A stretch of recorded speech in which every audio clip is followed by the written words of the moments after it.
ng sausage bread for breakfast. Yes, ang sausage bread ay paborito ng aking binata, ng aking alaga. So, gagawa tayo ngayon for their breakfast para sa kanila at lalagyan ko ng cheese, counting cheese. So, ito na guys. Simulan na natin ang ating tinapay. So, first guys, ayan, mag-activate tayo ng yeast since ang aking yeast nga, diba, ay hindi siya instant. So, ayan. Yeast, 1 teaspoon of yeast. Mag-add tayo ng sugar. Because yeast is, sugar is a food of yeast. So, ayan guys. And then, we will add some warm water. So, guys, we will add some warm milk. Yes. So, let's wait to activate the yeast. I'll try to mix. So I'll cover this first and wait for a while. So while waiting our yeast, let's add some bread flour into our mixing bowl. Add some butter.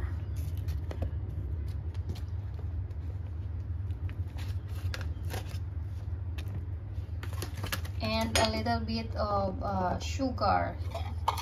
Kasi hindi enough yung sugar natin doon kanina sa ating yeast or else wala siyang lasa.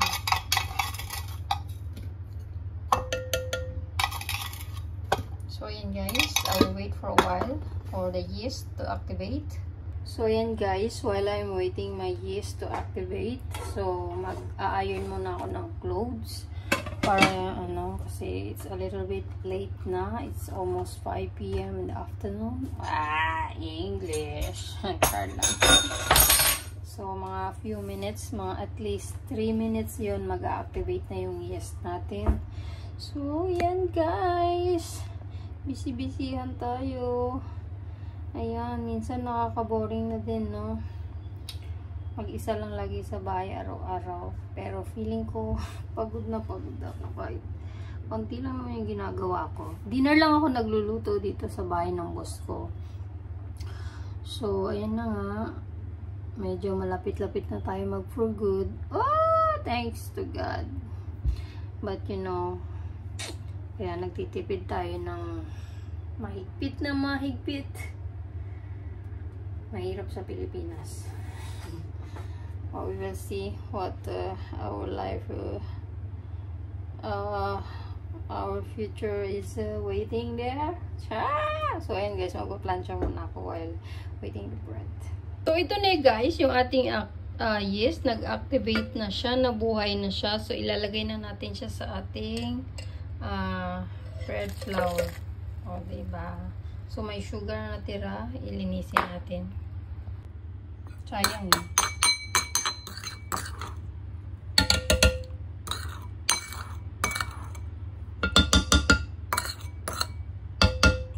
Lagyan natin siya sa machine guys, sa ating bread maker. Tignan natin yun.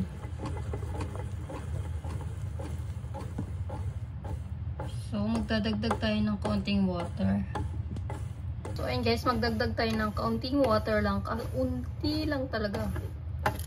Ayan, okay na yan. So ano siya dyan.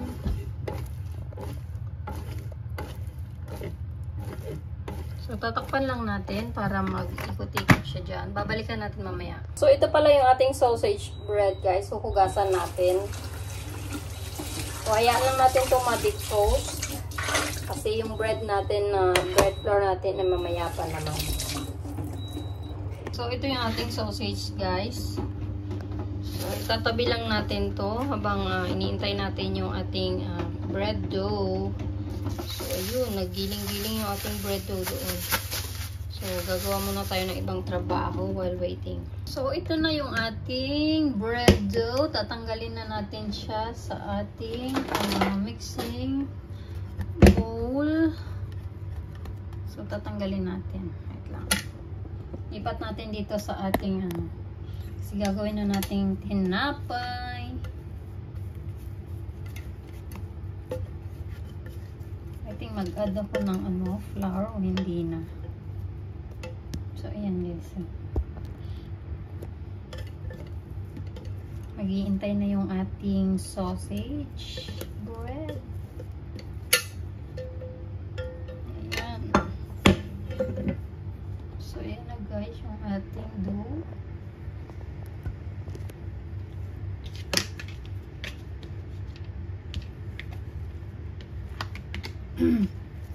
Medyo masakit yung ating throat for today's video. Char lang. So, ayan guys. I-ano muna natin. Kailangan ko yata ng kaunting flour. Kaunti lang kasi medyo sticky. Kuha tayo ng flour. So, ayan guys. Hahatiin natin into 4 lang. Kasi malaki yung sausage natin. Ayan. Lalagyan ko siya ng cheese on top.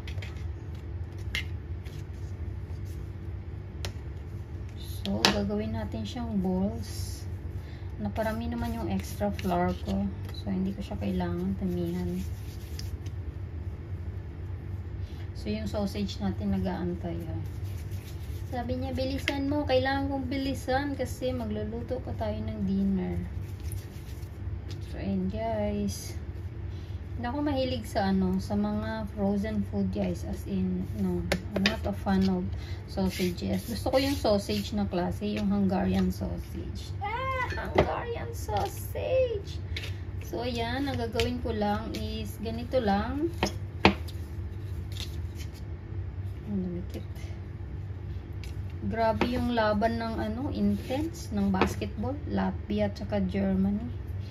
Mantika na yung German.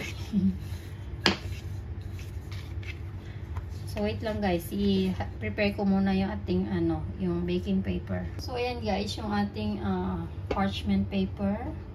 So, naka-ready na siya. So, ilalagay ko muna dito. Dito ko muna siya ilalagay patin. So, ang gagawin natin ay to. So, ganito lang yun eh. So, ganito lang guys, oh.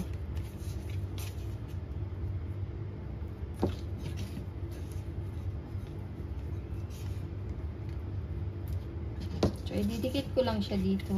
Ayan, gaganyan ko lang. Kailangan pala yung sausage dry. Yes. Punasin ko muna yung sausage. Medyo wet. Lagyan natin ng flour. So, yung next, same. Tatlo lang yung ano ko, yung sausage kasi isa sa alaga ko, isa sa boss ko. Ay, hati yung boss ko kasi hindi naman sila talaga ganun ka ano. Kalakas kumain ng tinapay. Liit lang. So, yan. Lalagay lang natin ito sa gitna.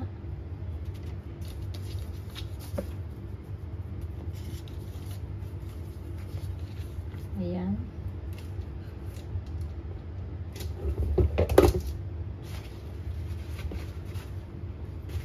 Last one. So, last one guys na tinapay. Medyo malaki-laki itong ano natin.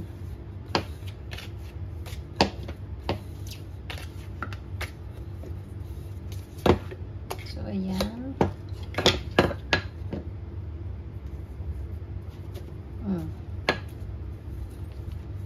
Para malapad siya kasi mag-ano pa naman yan.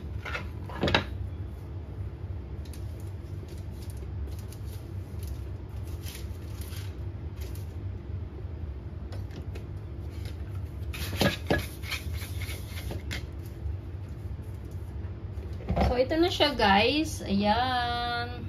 Tatlo lang. Tapos, lalagyan natin ng cheese on top. Mamaya ko na lalagyan ng cheese kapag nag-double in size na siya. So, ayan guys. Nag-double in size na yung kahan lang.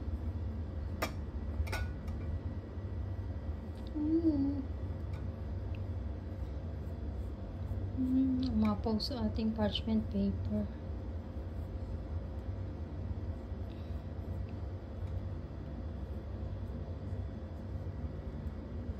Nilalagyan ko ng parmesan and mozzarella cheese.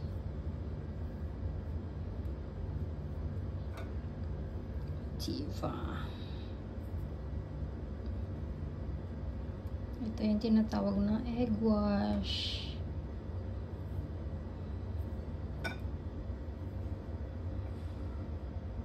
So, ito guys, pinaghalo ko yung parmesan at saka mozzarella. So, ilalagay natin dito sa gilid.